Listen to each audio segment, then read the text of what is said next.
Hey folks, John Canode here again from Ormond Beach, Florida. This next video is going to be about changing out our injectors. We're going from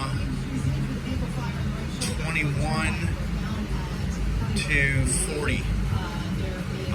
So they're going to be significantly larger.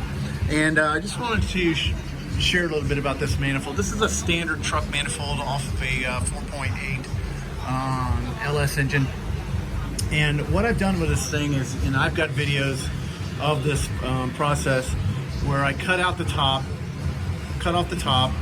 and opened up the insides of this thing. I gutted it, and then I made it into a pretty much made it into a straight tunnel ran type manifold. And man, she just flows like crazy. Plus I've got poured and polished 262.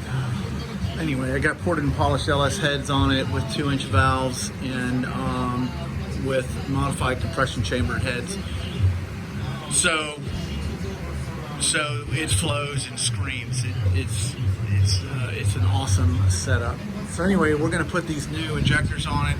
I've got some iRock injector rails I'm going to polish, and of course I've got my cover that I'm going to have to modify to bracket these rails on.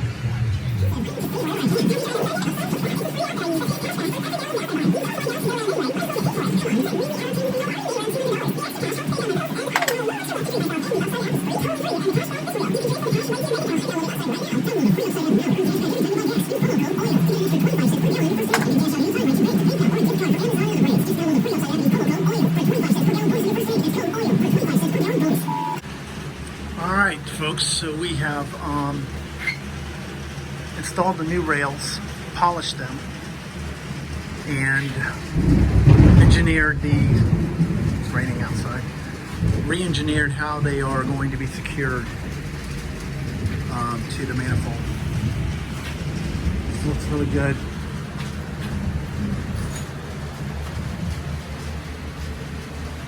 Really pleased with it.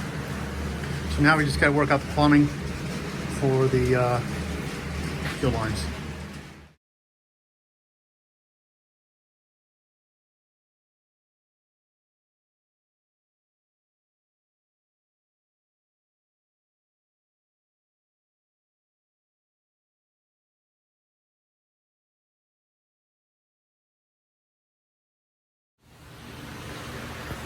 Hey folks, John Canode here from Ormond Beach, Florida. Just wanted to review with everyone the upgrades to the 87 iRock. Recently, I had to tear the engine down because the cylinder heads were cracked and I was getting compression into the coolant system. So the heads are now getting worked on at the machine shop, getting bigger valves put in them, and you know, making it worthwhile for having to take it down. So we've upgraded the fuel system. We've put 40-pound injectors in it. We've put new polished iRock fuel rails on it. We have done some custom fuel plumbing for it. Make all the fuel distribute correctly, and we've made a modification to the throttle body, which I was having problems with it binding right when you first tried to open it, and I've put little shims in there to keep the butterfly centered in the tunnel of the throttle body. Went ahead and repainted the coils and the brackets,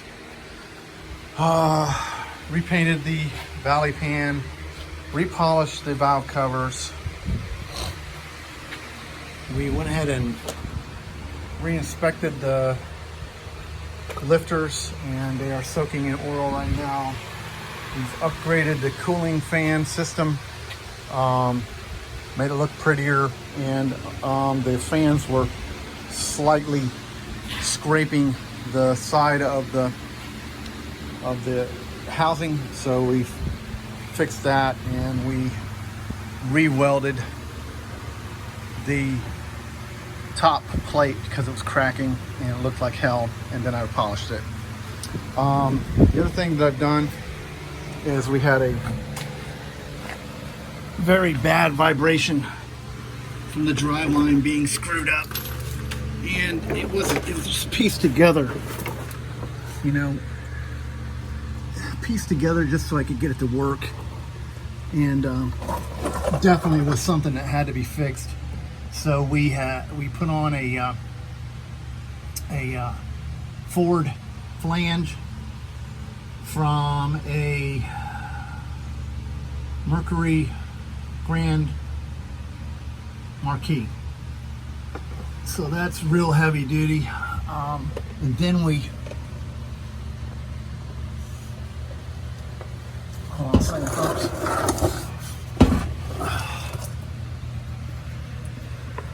And we also adjusted the center link, and which raised the rear suspension of the car, lifting it higher, lifting the car slightly higher, because I noticed that the car was kind of sitting low in the back.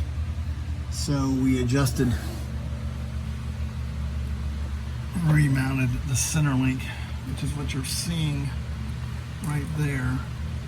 Readjusted it, or remounted it and adjusted it. Looks better, and I think the car will perform better now.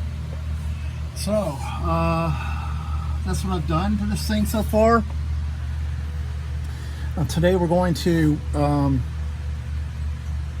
extract the fuel pump from the interior of the car. I'm going to cut a hole in the floorboard and pull the fuel pump out, because I believe that I may have a leak that's losing, that's causing it to lose fuel pressure. So we're going to check that out today. Hopefully the heads will be back soon, and I can put this thing back on the road. Looking forward to driving it without a vibration and see how much more power it has from the head work.